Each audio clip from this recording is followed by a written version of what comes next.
Hey everyone, well I'm back at her today. I got my parts for the shaft on the drive, and as you can see I put her back together. The bushing is in there. I don't know where the old bushing is, but it's a way tighter fit now. Like this is loose on there because I don't have it tightened down, but before you used to be able to, the chain always would fall off because there was so much slop there. Now there's nothing. See, I can't even get it to go. But so what you do when you're ready to spread, you get out to the field, you just crank this down.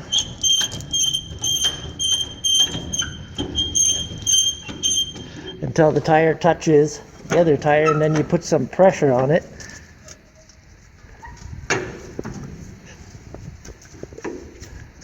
See, and then you'll get it like that, and then you kind of hold it down like that, and with your other hand you take a wrench and tighten that bolt and tighten that bolt, and it makes it square. So yeah, you don't want to put too much pressure, but you don't want it to slip either. I think I'm gonna have to get a spare because that tire's pretty old already. But anyway, yeah, and then the tire is what drives it. Like I said in the last video, I like the other kind. One commenter said that the bigger spreaders have that drive well. Our older, smaller, the same size spreader that we used to rent, it wasn't a mobility. It was, that's a good question because I don't know what model they were. It was from the wheat pool and the old elevator spreaders that they used to rent out to farmers all the time. And then they ended up selling them all because they weren't going to be doing that anymore. So we went and found this one at an auction, and we didn't have to worry about renting spreaders anymore. But yeah, like they had the handle here, and what you used to do is just put the chain down, spring loaded, and hook it, and there was a sprocket on that axle, which I like better. More of a pain in the ass to fix because you would have to take the tire off, but I think in the long run there was less moving parts on it and everything, and you didn't have to rely on a tire. But I think it should work pretty good now, as you can see. She's all greased up.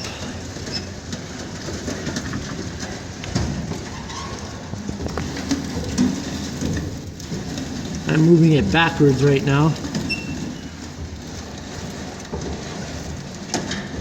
It really moves pretty nice and smooth. That's actually the way it's supposed to go now. Yeah, and it's all greased.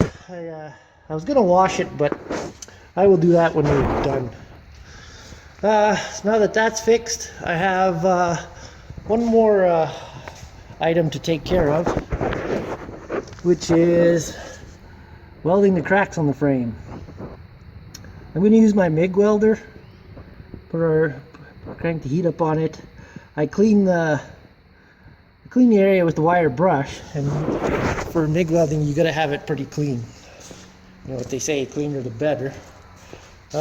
This side is the same thing, but I got her cleaned up there pretty good, but I'm going to give her a go and see what the MIG welder does.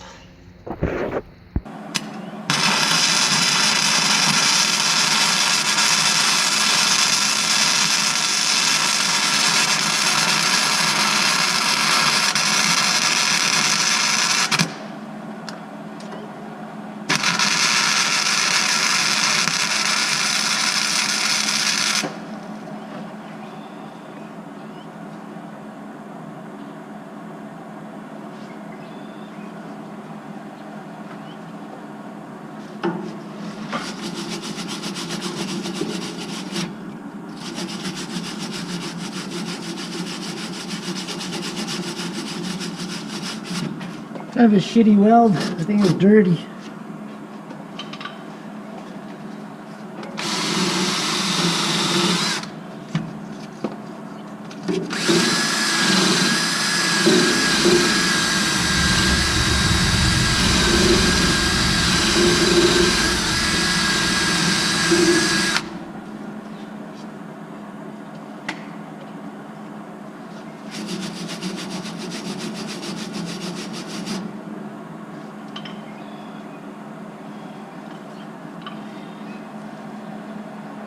Pretty porous.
I tried it with the MIG welder.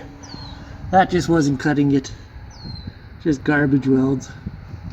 I don't know if it's because it's too dirty or whatnot. It's kind of rusty too, so I'm going to stick now. See what kind of rods I got here I can use. Okay, I have found some 7018 AC, and that seems to have done a way better job. So I'm just gonna finish off the weld here with those. Go to the other side, see if I can make a good job.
Well, that's a lot better.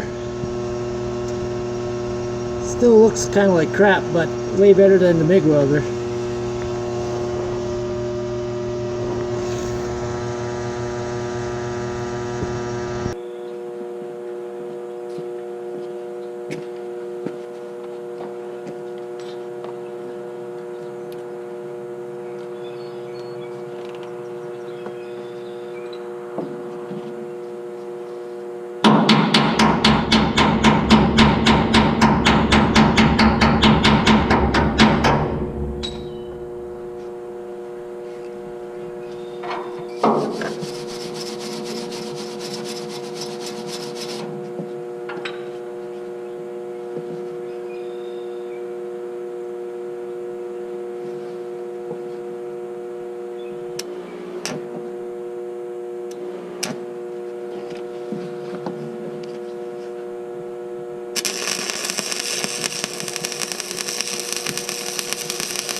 Okay, well, I got this side all done up, and there's no crack anymore. It's not the greatest of welds, but she'll hold. A little bit of a blob there, but whatever. It's the main part is sealed up, and I'm not a professional welder. I think I only took a 2-week course. Anyway, Freddie's gonna come and inspect the work, and the spreader is pretty much ready to go. There was one bearing I forgot to grease, but that's all done. All the U-joints are greased. I think I'm gonna wash down the tractor and probably wash this down, but it doesn't make sense now since I greased it, so I think I'll just wash it after we're done with it. Yeah, that's another piece down, and just gotta finish off the air seeder now. So anyway, thanks for watching. There's one guy that commented about these glasses. These are called Resistance, and I got them at Canadian Tire. So the commenter who's wondering what kind of sunglasses I got, that's what they are. And there was a few comments about the spinners. They are ran from underneath. There's 2 gearboxes right there, one there, and there's the shaft that goes underneath, and it's ran by the PTO. And like I said, the drive chain is ran by the drive tire. So that's how you do that. So it's ready for 4600. And if it ever decides to dry up, we can start. This time last year I already had probably about 200 acres in, 300, maybe more. Because I remember the anniversary of the big fire in Fort McMurray, and I was seeding at that time. So nobody is really seeding. One guy went by with a air seeder. He heavy harrowed a few fields just down this way. Some guys are spraying for pre-seed burn off, and I was in the field just today, and you kind of kick under the straw.